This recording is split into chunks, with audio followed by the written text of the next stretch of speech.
Didik TV KPM.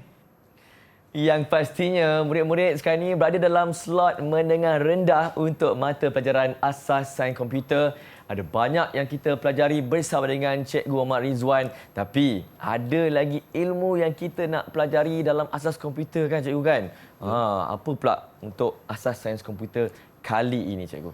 Okey, untuk belajar asas komputer ni memanglah banyak. Tapi Banyak, untuk kan? hari ni cukuplah kita cover kita belajar berkaitan dengan image digital Digital. dan juga audio digital. Okey. Jadi tadi murid-murid pun dah mencuba tadi melalui uji minda menggunakan formula-formula yang telah saya tunjukkan tadi untuk memahami berkaitan dengan pengiraan untuk mengukur saiz data bagi image digital dan juga audio digital untuk mengubahkannya dalam bentuk byte, kilobyte, megabyte dan juga gigabyte. Okey. Jadi untuk yang kali ini cuma kita nak refresh balik, ingatkan balik formula tersebut untuk diingati oleh murid supaya mereka dapat mengaplikasikannya sewaktu pentadsiran yang akan datang. Okey. Jadi untuk penukaran saiz data image digital, kita ingat balik apa formula untuk mengira image mengira image digital. Okey, iaitu formulanya adalah jumlah piksel didarabkan dengan skala warna. Okey, kita ingat balik untuk jumlah piksel tu pastikan dia dalam bentuk nilai piksel.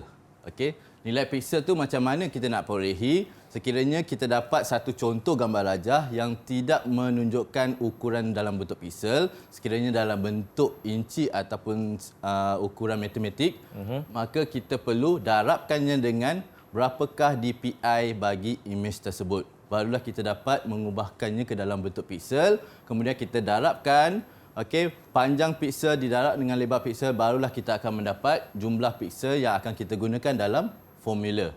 Kemudian selain daripada itu, murid juga dah tengok berkaitan dengan skala warna. Skala warna ingat, imej kelabu menggunakan 1 byte, manakala imej yang berwarna menggunakan 3 byte. Bila kita dah mengubah unit-unit tersebut mengikut jumlah piksel dan juga byte dalam bentuk bagi skala warna, maka barulah kita boleh melaksanakan pengiraan bagi imej tersebut, maka kita akan dapat saiz data bagi imej digital dalam bentuk byte.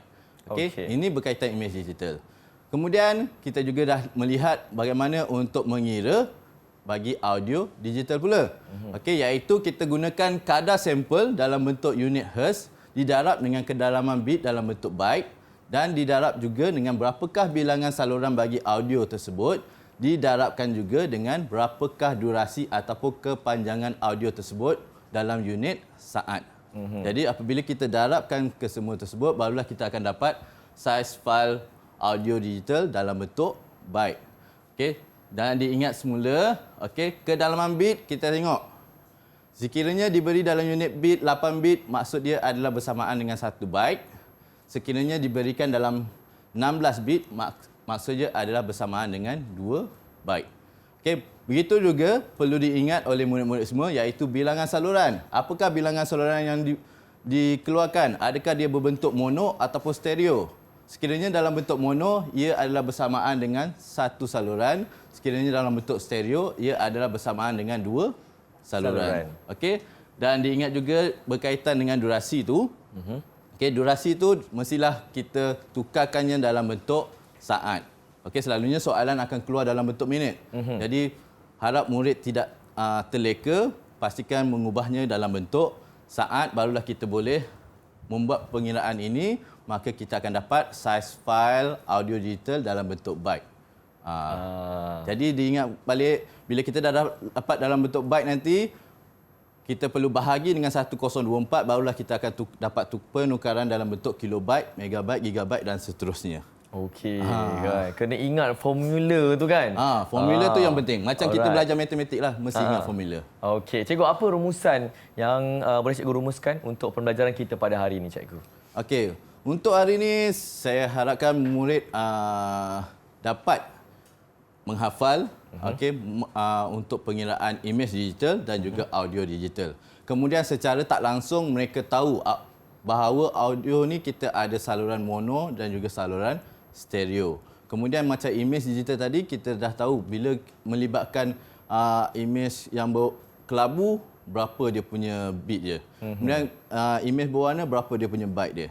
Jadi dekat situ murid kena faham lah benda ni.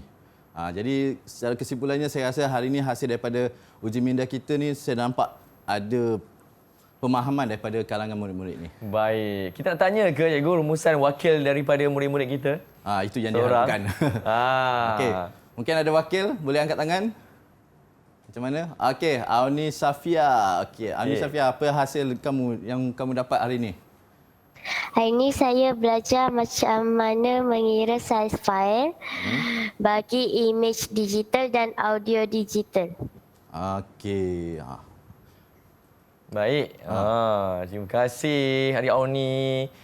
Diharap semua pun masuk je dekat telinga kanan, tak keluar telinga kiri. Risau. Kan? Dapat melekat je dalam otak ni kan. Tapi cikgu, untuk pentaksiran murid-murid kita pada hari ini, macam mana prestasi mereka? Berapa markah kita nak bagi ni? Berapa bintang kita nak bagi ni? Bukan setakat prestasi mereka, kita ada prestasi din tadi. Okey, tadi kita ada uji minda pertama 4 markah. Yeah. Uji minda kedua kita ada 5 markah. Kemudian yang tadi kita ada uji minda yang ketiga kita ada 6 markah. Betul. Okey, jadi kesimpulannya kita tak payah bagi markah lah. Kita bagi satu saiz digital yang paling tinggi iaitu gigabyte. Ya. Jadi secara totalnya 10 GB untuk semua murid. Ya. 10 GB untuk semua, termasuklah saya sekali. Terima kasih cikgu. Tapi kan cikgu, untuk pelajar-pelajar yang tak dapatkan sumber untuk kita pelajari pada hari ini cikgu. Okey. Murid-murid semua boleh dapatkan. Okey, selain daripada apa yang saya tunjukkan, apa yang ada dalam buku teks, murid-murid boleh buka portal Delima iaitu menggunakan saluran sumberku yang ada dalam portal tersebut bagi meningkatkan kemahiran pembelajaran kita pada hari ini. Didik TV KPM